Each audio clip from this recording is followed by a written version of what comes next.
हाय दोस्तों, स्वागत है आप सबका अपने YouTube channel boost your brain with Dheeraj Shukla. दोस्तों आज मैं लेकर के आया हूँ आप सबके लिए सोशल की क्लास और बड़ी ही बेहतरीन क्लास। इसमें मैं पढ़ाने वाला हूँ आप लोगों को मनी एंड क्रेडिट कि आखिर मनी और क्रेडिट क्या होता है।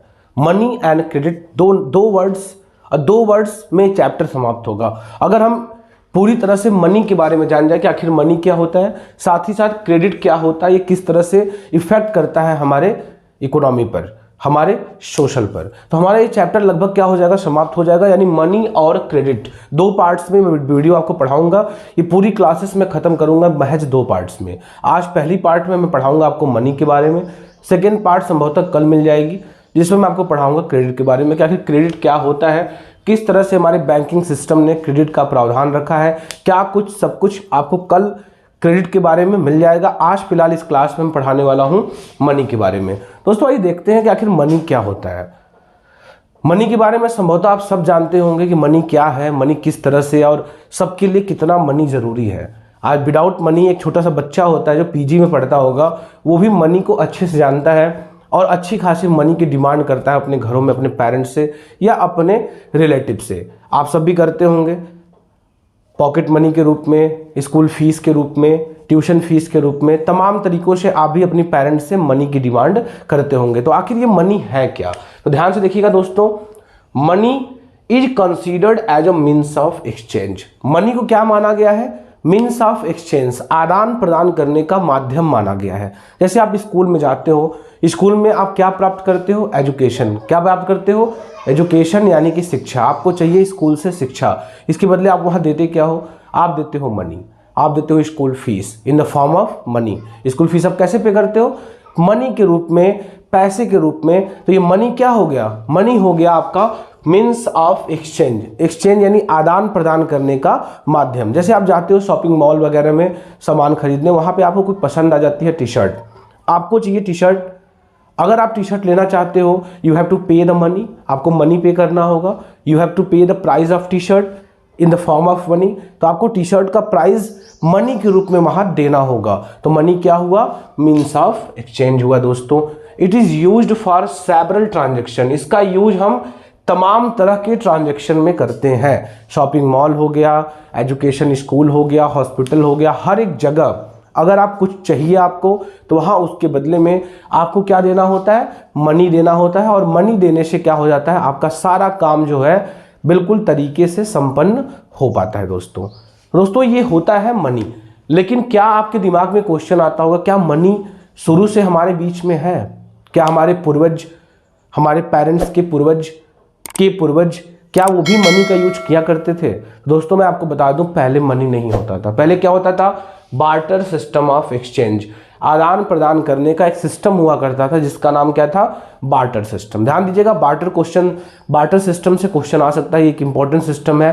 पहले जब मनी हमारे बीच में नहीं था, मनी के बारे में हम नहीं जानते थे, तब भी हम चीज़ों को खरीदा करते थे, सामानों को आदान प्रदान किया करते थे। लेकिन उसके लिए हम एक अलग सिस्टम अपनाते थे। वो क्या था? Barter system. बार्टर सिस्टम में क्या होता था? ध्यान से देखिएगा। Before the use of money people followed barter system of exchange. Barter system हम कब यूज किया करते थे? मनी के यूज होने के पहले, मनी के खोज होने के पहले हम इस सिस्टम का यूज किया करते थे। In this systems good are directly exchange between two or more people who agree to exchange each others goods. इस सिस्टम में क्या होता था भाई? हर वो व्यक्ति, जैसे मैं सामान बेचने आया हूं, सपोज दैट हमारे घर पे एक शू सेलर आया है, जूता बेचने वाला आया है, मुझे सामान चाहिए, हमारे पास मनी है नहीं, उसमें मनी होता भी नहीं था। तो हमारे पास अगर वो जूता का व्यापारी जूता बेचने आया है, तो क्या हम उसके शूज को ले पाएंगे? पैसा तो है नहीं, हमारा फेस देखकर वो देने वाला है नहीं। तो हम क्या करेंगे? हम यूज करेंगे इस सिस्टम का, बार्टर सिस्टम का। हम क्या करेंगे? हम बात करेंगे कि सूज वाले से कि भाई आप कैसे सूज दोगे? तो वो कहेगा ना कि यू आर अ फार्मर, आप किसान हो, तो आप मुझे इसके बदले में इतना गेहूं दे दो या इतना चावल दे दो, तो इसके बदले में मैं आपको क्या करूंगा?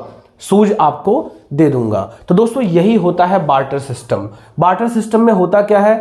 दो या दो से अधिक लोगों की चाह जब मिल जाती है आपस में, तो वो गुड्स का एक्सचेंज कर लेते हैं। जैसे मुझे सूज पसंद आया, आपको मेरे यहाँ का गेहूं या चावल पसंद आया, तो हम माध्यम बना लेंगे कि इतना गेहूं देने पर मैं आपको ये सूज प्रोवाइड कर दूंगा, इतना चावल देने पर मैं आपको ये कपड़ा प्रोवाइड कर दूंगा। तो दोस्तों यही होता है बार्टर सिस्टम। इस सिस्टम में क्या होता है, लोगों का गुड्स का एक्सचेंज तो होता है, लेकिन वहां क्या होना है, वहां सबसे जरूरी होना है डबल कोइंसिडेंस ऑफ वांट्स, दोहरी चाह होना।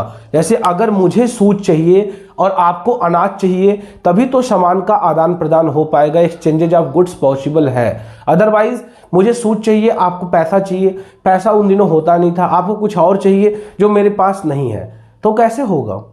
मेरे पास सूज नहीं है, हमको सूज चाहिए, आपको इसके बदले में सरसों चाहिए, मान लेते हैं चलो मस्टर्ड चाहिए, आपको सरसों चाहिए, और सरसों हमारे यहाँ नहीं है, हमारे यहाँ तो गेहूं या चावल है। तो क्या हम एक्सचेंज ऑफ गुड्स कर पाएंगे, सामानों का आदान प्रदान कर पाएंगे? बिल्कुल नहीं कर पाएंगे। अगर हम आपको आपकी चाह पूरी नहीं कर पाएंगे तो निश्चित ही आप अपना सामान हमको नहीं बेचने वाले हो। तो यही होता है दोस्तों डबल कोइंसिडेंस ऑफ वांट्स, यानी दोहरी चाह होना इस सिस्टम की सबसे बड़ी कमी थी। इस सिस्टम में सबसे बड़ी कमी यही थी, डबल कोइंसिडेंस ऑफ वांट्स, दोहरी चाह के लोगों को आपस में मिलना। ये बड़े मुश्किल से मिल पाते थे और सामानों का एक्सचेंज हो पाता था। इसलिए जो बार्टर सिस्टम था ये बहुत ही बुरा था। बार्टर सिस्टम जो था ये बहुत ही बुरा था, ये इसकी सबसे बड़ी ड्रॉबैक थी। यहाँ पे लोगों का चाह मिलना, लोगों का मन मिलना। चलो मन भी मिल गया, आपकी सूझ है, आप मुझे बेचना चाहते हो, मेरे पास अनाज है, मैं आपको देना चाहता हूँ, लेकिन अब यहाँ रेशियो में प्रॉब्लम हो गई कि आप इतना अनाज दोगे तो मैं इतना सूज दूंगा। अब यहाँ पे एक प्रॉब्लम आ जाती है, तो फिर बात बिगड़ जाती है, फिर से क्या हो जाती है, बार्टर सिस्टम यहाँ पे फ्लॉप हो जाती है और सामानों का आदान प्रदान नहीं हो पाता है दोस्तों। तो ये था बार्टर सिस्टम जो हम यूज किया करते थे before the use of money, money के यूज होने के पहले। जब मनी हमारे बीच में आ गया तो money was accepted as a common medium of exchange. तो मनी क्या हो गया, कॉमन मीडियम ऑफ एक्सचेंज हो गया। आपको सूज चाहिए, अनाज चाहिए, पंखा, टीवी, कूलर, एसी, कुछ भी चाहिए, आप क्या करिएगा, आप मनी लेके आओ। आपको क्या किया गया है, हर एक प्राइस का, हर एक सामान का एमआरपी रखा गया है, रिटेल प्राइस रखा गया है, आप इस प्राइस को पे करिएगा, आप सामान अपना ले जाइएगा। तो ये होता है दोस्तों, मनी के बाद हमारी लाइफ कितनी इजी हो जाती है, कितनी आसान हो जाती है। ये होता है कब, जब मनी के इन्वेंशन के बाद, मनी के यूज के बाद। जब मनी नहीं था कितनी सारी प्रॉब्लम थी, आप देख रहे हैं कि मनी नहीं था तो हम बार्टर सिस्टम का यूज करते थे। इस सिस्टम में क्या होता था, डबल कोइंसिडेंस बड़ा मुश्किल से मिल पाता था और बड़े मुश्किल से गुड्स का एक्सचेंज हो पाता था दोस्तों। तो आइए हम पढ़ते हैं कि मनी के मॉडर्न सोर्सेस क्या है, मनी के मॉडर्न फॉर्म्स क्या है।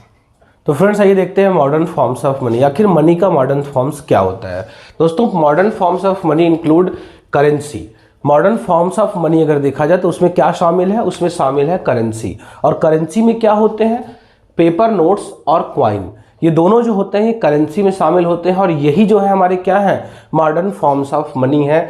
रुपए का सबसे आधुनिक रूप है जिसके पीछे पूरी जनता, पूरे लोग, पूरा विश्व परेशान है। आप जानते होंगे कि आजकल हर वो काम है जो मनी से हो सकता है, विदाउट मनी नथिंग। अगर देखा जाए तो विदाउट मनी जो है हमारा लाइफ कुछ नहीं है। क्योंकि अगर आपको कुछ भी करना है, अगर आपको ऑनलाइन क्लास में ये वीडियो भी देखना होगा तो आपको रिचार्ज कराना होगा अपना सिम कार्ड, और उसके लिए भी आपको क्या पे करना पड़ा होगा, मनी पे करना पड़ा होगा दोस्तों। तो without money our life is nothing. अब बहुत से बच्चों के दिमाग में आता होगा कि सर हम तो मनी नहीं करते, हम यूपीआई के द्वारा रिचार्ज कर लेते हैं, यूपीआई से अपने सारे सामान खरीद लेते हैं, गूगल पे, फोन पे, भीम यूपीआई का यूज करके सारा काम हम कर लेते हैं। दोस्तों निश्चित ही आपको कर पाते होंगे, लेकिन उसके लिए भी आपको क्या करना पड़ता होगा, अपने बैंक में डिपॉजिट करना होता होगा मनी, अपने बैंक में डिपॉजिट करना होता होगा मनी। तो मनी यहाँ भी यूज होता है, हाँ डायरेक्टली नहीं, इनडायरेक्टली, लेकिन यहाँ भी मनी का यूज होता है। विदाउट मनी आप यूपीआई नहीं कर सकते। अगर आपके अकाउंट में पैसा है तभी आप यूपीआई चला सकते हैं, और इसके लिए भी आपके अकाउंट में पैसा होना चाहिए दोस्तों। तो आइए थोड़ा सा हम जानते हैं कि आखिर करेंसी क्या होता है। आपने देखा कि मॉडर्न फॉर्म्स ऑफ मनी जो है वो है करेंसी। करेंसी में दो चीज़ शामिल है, पेपर नोट्स एंड क्वाइंस। तो आखिर ये करेंसी क्या होता है, ध्यान से देखिएगा। It is generally accepted form of money that includes coin and paper notes. भाई ये सामान्यतः जो है ना, जो करेंसी होती है यह सामान्यतया क्या होती है, एक्सेप्टेड होती है, सभी के द्वारा स्वीकार्य होती है, सभी लोग इसको स्वीकार करते हैं। जिनमें क्या शामिल है, जिनमें शामिल है कॉइन्स यानी कि सिक्के, और पेपर नोट्स यानी कि पेपर से बने हुए नोट्स, चाहे वो 10 रुपीज़ के हो, 5 रुपीज़ के हो, 20, 100, 500 या 2000 के जो भी नोट्स हो, अगर वो पेपर नोट्स हैं और जितने भी कॉइन्स होते हैं ये सब के सब किस में शामिल होते हैं, ये शामिल होते हैं दोस्तों करेंसी में। Number 2, it is authorised by the government. ये करेंसी नोट कौन ऑथोराइज करता है, तो ये हमारी गवर्नमेंट करती है, हमारी सरकार करती है। जो हमारी सरकार होती है वो करेंसी को छापती है। इसमें ऐसा नहीं है कोई भी आम व्यक्ति नोट बना लिया और मार्केट में जाके सामान परचेज कर सकता है, ऐसा नहीं है। ये करेंसी हमारी गवर्नमेंट बनाती है। The modern currency used as a medium of exchange. जो मॉडर्न करेंसी है इसका बेसिकली हम यूज कहाँ करते हैं, इसका हम यूज करते हैं एक्सचेंज के माध्यम के लिए, किसी चीज़ को आदान प्रदान करने के लिए, किसी चीज़ को बाई करने के लिए या किसी चीज़ को सेल करने के लिए हम इनका यूज करते हैं।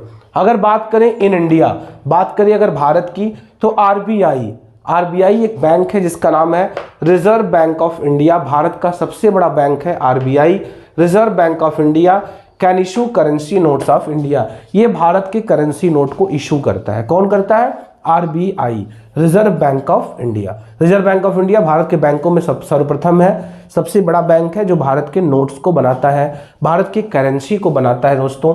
तो ये रहा हमारा करेंसी। आइए देखते हैं कुछ और भी महत्वपूर्ण टॉपिक। फ्रेंड्स आइए देखते हैं डिपॉजिट्स विथ बैंक, यानी बैंक के साथ डिपॉजिट क्या होता है। तो डिपॉजिट का वर्ड होता है जमा करना, यानी बैंक में मनी को डिपॉजिट करना, बैंक में मनी को जमा करना। दोस्तों ध्यान से देखिएगा होता क्या है, it means the amount that people keep in their bank amount.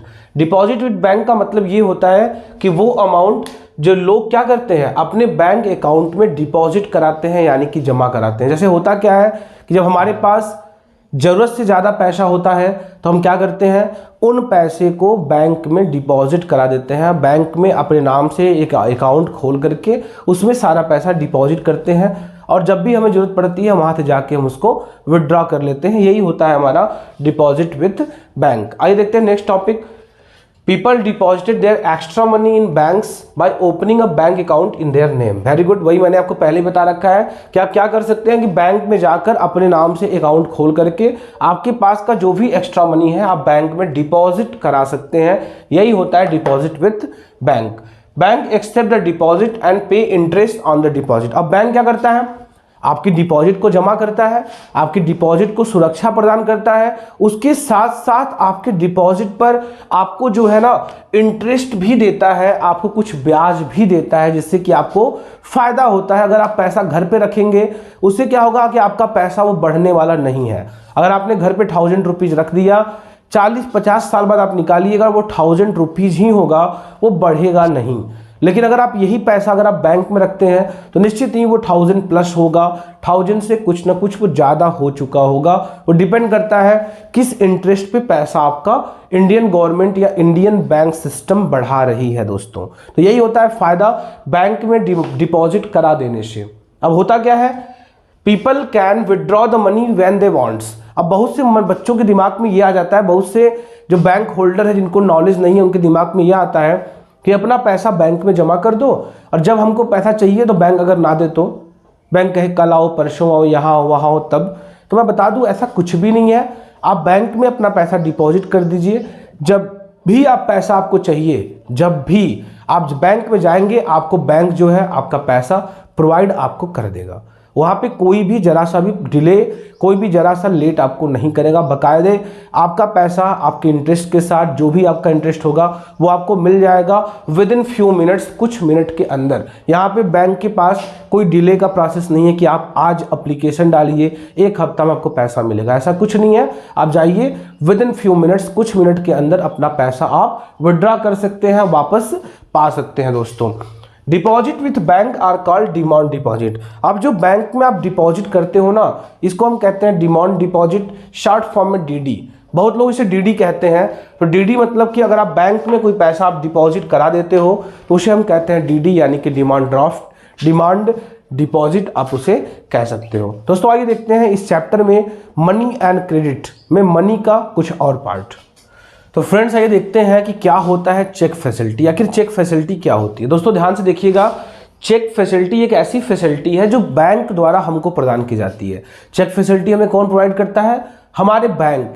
ये हमको फैसिलिटी प्रोवाइड कर सकते हैं कि हम कैश के बजाय अगर चेक में भी पेमेंट करना चाहें तो हम कर सकते हैं। दोस्तों होता क्या है, payments can be made with cheque instead of cash, यानी हम कैश के बदले हम चेक में भी पेमेंट कर सकते हैं। अब इस तरह के पेमेंट से होता क्या है? इस तरह के पेमेंट से फायदा ये होता है कि जो फ्रॉड सिस्टम है, जो फ्रॉड लोग होते हैं, उनके ऊपर कंट्रोल किया जा सकता है। साथ ही साथ जो जिस तरह की लूटपाट चोरी हो रही थी, बहुत ज़्यादा करप्शन फैल रहा था, लोग लूटपाट मचा रहे थे, तो इसमें भी काफ़ी ज़्यादा कंट्रोल होता है चेक फैसिलिटी के माध्यम से।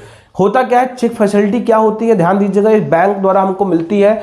Check is basically a paper instructing the bank to pay a specific amount from the person's account to that person is whose name the cheque has been issued. Suppose that मैं धीरज कुमार शुक्ला, मेरा एक bank है, मेरा एक account है और मैंने bank से चेक की फैसिलिटी ले रखी है।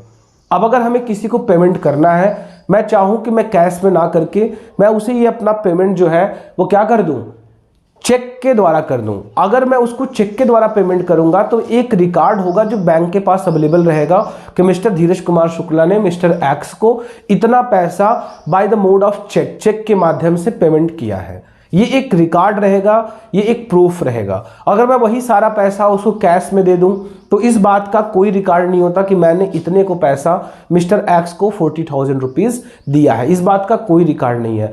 लेकिन अगर मैं चेक फैसिलिटी से उसको पेमेंट करता हूं तो ये एक रिकॉर्ड होता है कि मिस्टर धीरज कुमार शुक्ला ने मिस्टर एक्स को 40,000 रुपीज़ पे किया है।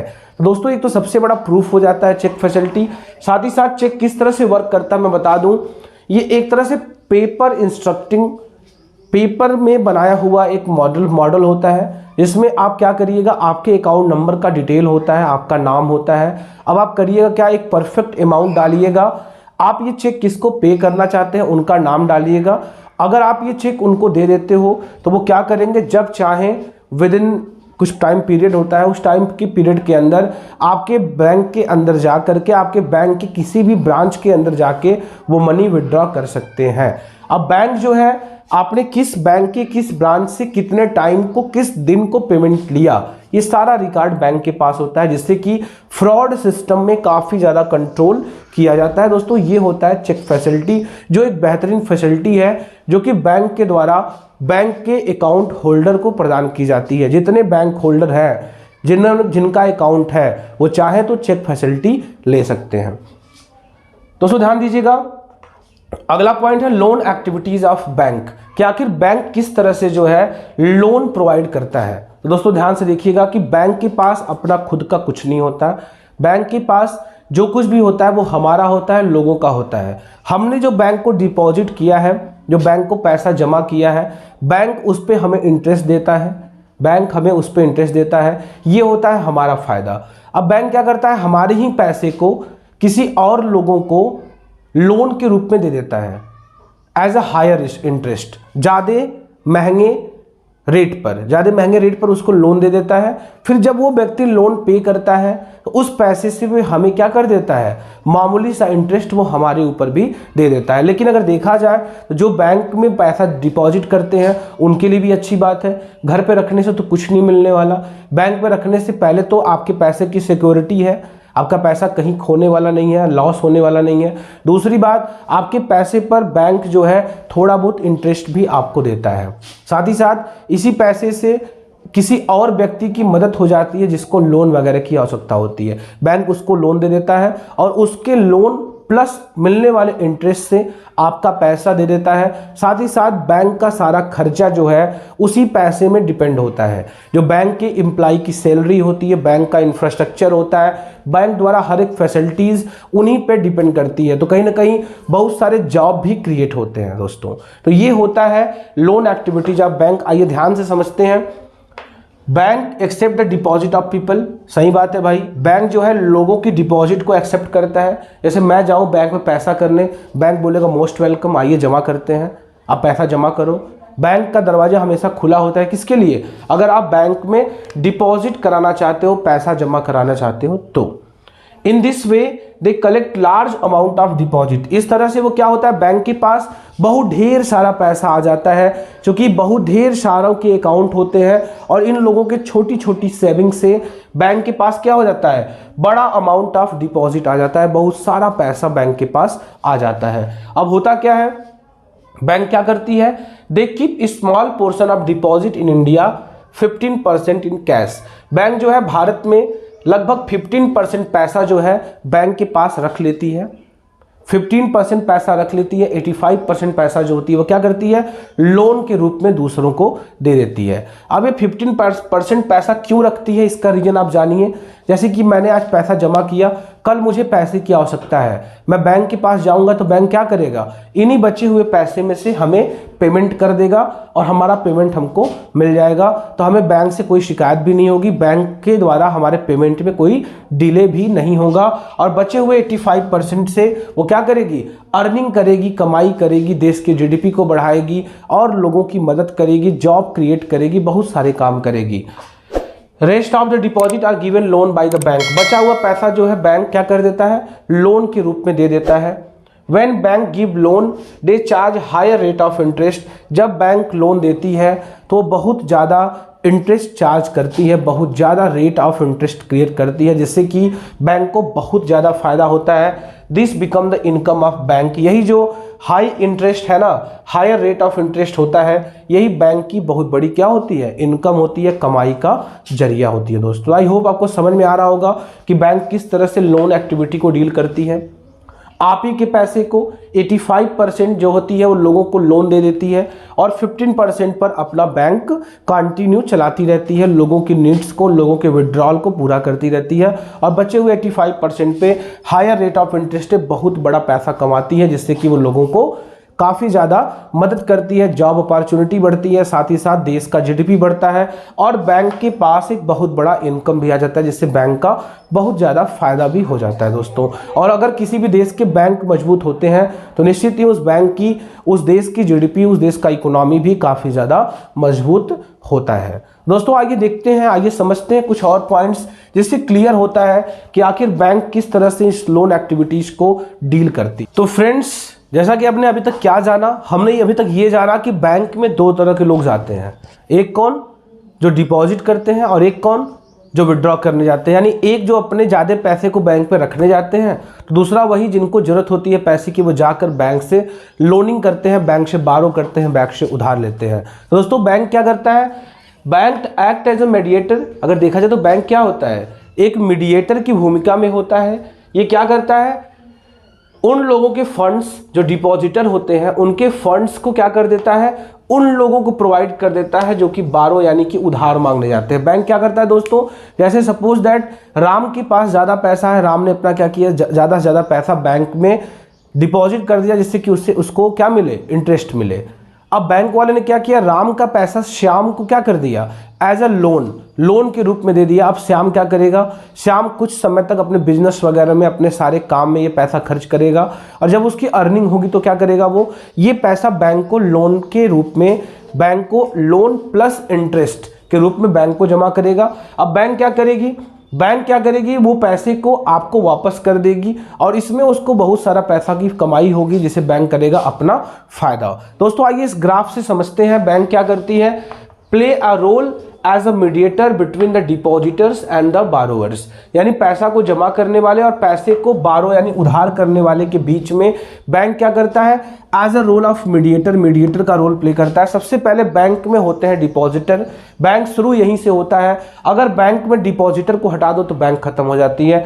बैंक में सबसे पहले होते हैं डिपॉजिटर, जो ऊपर वाली एरो को देखिएगा, ये जाते हैं क्या करते हैं, बैंक में डिपॉजिट्स करते हैं, बैंक में अपना पैसा जमा करते हैं। अब बैंक क्या करती है, इन्हीं पैसे को पीपल टेक लोन, जो लोन लेते आते हैं उनको दे देती है, यानी बारो उधार दे देती है। ये सारा पैसा मैंने बताया था 15% फंड रख करके बाकी पैसा बैंक क्या करती है, एज अ लोन के रूप में बारोवर्स को दे देती है। अब मैंने ये भी बताया था आपसे कि जब वो बारोवर्स को लोन के रूप में पैसा देती है तो हायर इंटरेस्ट यानी महंगे इंटरेस्ट पर देती है। अब क्या हुआ, आपने पैसा ले लिया, आपने इस पैसे से बिजनेस किया, काम किया, अपनी अर्निंग की। अब क्या करोगे, आप पैसा को वापस करोगे, चाहे आपको बिजनेस में गेन हो या लॉस हो, आपको बैंक को पे तो करना ही पड़ेगा। बैंक के काफ़ी सारे टीएनसी होते हैं, टर्म्स एंड कंडीशन, जो कि लोन देते समय बैंक बारोवर्स को बड़े बखूबी अच्छे से समझाती है और कम से कम 20 जगह सिग्नेचर करवाती है। दोस्तों क्या करेंगे आप, अब आपने बैंक को लोन ले लिया, अब अपना बिजनेस करिए, जो भी करिए। अब जब आप बैंक को पैसा दोगे तो आपने जो पैसा लिया था लोन के रूप में वो तो दोगे ही दोगे, साथ में आप पे करोगे इंटरेस्ट। इंटरेस्ट मतलब कि ज्यादा रेट वाला इंटरेस्ट आप दोगे बैंक को। अब बैंक के पास आ गया ढेर सारा पैसा, अब बैंक क्या करेगा, इसी पैसे से क्या कर देगा, आपको पैसा वापस कर देगा जिन्होंने स्टार्टिंग में बैंक को पैसा डिपॉजिट किया था। तो जब वो डिपॉजिटर को पैसा देता है तो ये लो रेट पे देता है, और जब वो पैसा लेता है तो किस पे लेता है, हाई रेट पे देता है। तो हाई रेट और लो रेट का जो बीच का डिफरेंस होता है ना, ये होता है बैंक का फायदा। इससे होती है बैंक की मोटी रकम की कमाई, जिससे वो अपने सारे खर्चे, अपने ऑफिशियल्स को पेमेंट वगैरह देता है, साथ ही साथ बहुत ज़्यादा अपने बैंक को वो क्या करता है, फायदा पहुंचाता है। दोस्तों आपने हाल ही में सुना होगा नीरव मोदी और तमाम ऐसे बड़े लोगों ने बैंक से काफ़ी ज़्यादा पैसा लोन लिया और वो क्या करे, देश छोड़ के भाग गए। तो निश्चित ही इससे क्या हुआ होगा, बैंकों का काफ़ी ज़्यादा नुकसान हुआ है। बैंकों को ध्यान देना होता है, बैंकों को लोन देते समय व्यक्ति की पहचान करनी होती है कि वो व्यक्ति फ्रॉड तो नहीं है, वो व्यक्ति गलत तो नहीं है, ऐसा तो नहीं कि पैसे का मिसयूज करेगा, हमारा लोन पे नहीं करेगा। तो इसलिए वो गारंटी के रूप में तमाम कागजों को साइन करवाने के बाद लोन देती है। किनको, जिनको लोन की आवश्यकता होती है। वो ध्यान देती है कि भैया दूसरा नीरव मोदी ना आ जाए, दूसरा विजय माल्या ना आ जाए जो उनकी बैंक को बर्बाद कर दे। दोस्तों फिलहाल आज की इस क्लास में मैंने आपको पढ़ाया मनी एंड क्रेडिट में मनी, और मनी को मैंने फुल्ली डिटेल में पढ़ाया कि मनी क्या होता है, बार्टर सिस्टम ऑफ एक्सचेंज क्या होता है, मॉडर्न मीडियम ऑफ एक्सचेंज क्या हुआ है, मनी क्या होता है, करेंसी क्या होती है, डिपॉजिट क्या होता है, विड्रॉ क्या होता है, साथ ही साथ चेक फैसिलिटी क्या होती है, साथ ही साथ ये लोनिंग सिस्टम क्या होता है, साथ ही साथ मैंने बैंक को बताया कि ये मीडिएटर होता है between the depositor and the बारोवर। इसको डायग्राम से बखूबी समझाया दोस्तों। तो फिलहाल आज की क्लास में इतना ही, आप इसको नोट्स बना के बखूबी याद करके समझ लीजिएगा। कल इसका मिलेगा आपको लास्ट पार्ट, जिसमें मैं पढ़ाऊंगा क्रेडिट, कि आखिर बैंक जो है किस तरीके से लोगों को क्रेडिट दिया करती है। उस चैप्टर में महज एक क्लास में ये चैप्टर खत्म होने वाला है दोस्तों। तो फिलहाल आज आपका वर्क है कि आप इसका नोट्स बना के चीज़ों को बिल्कुल अच्छे से याद कर लीजिएगा। और हाँ दोस्तों, जैसा कि आज चैनल हमारा 2 मंथ्स का हो गया, 10 फरवरी टू 10 मार्च 1 मंथ, 10 मार्च टू 10 अप्रैल, यानी 2 महीने। और इस 2 महीनों में आपने लगभग जो हमारे सब्सक्राइबर 1K के पास पहुंचा दिया है, वो काबिल तारीफ़ है। आप सबका इस बात के लिए मैं दिल से धन्यवाद देना चाहता हूं, और साथ ही कहना चाहूँगा कि प्लीज़ आप हमारी टीम का और हौसला बढ़ाते रहें और ज़्यादा सब्सक्राइब कराते रहें। आप सबका हमारे इस चैनल पर बहुत बहुत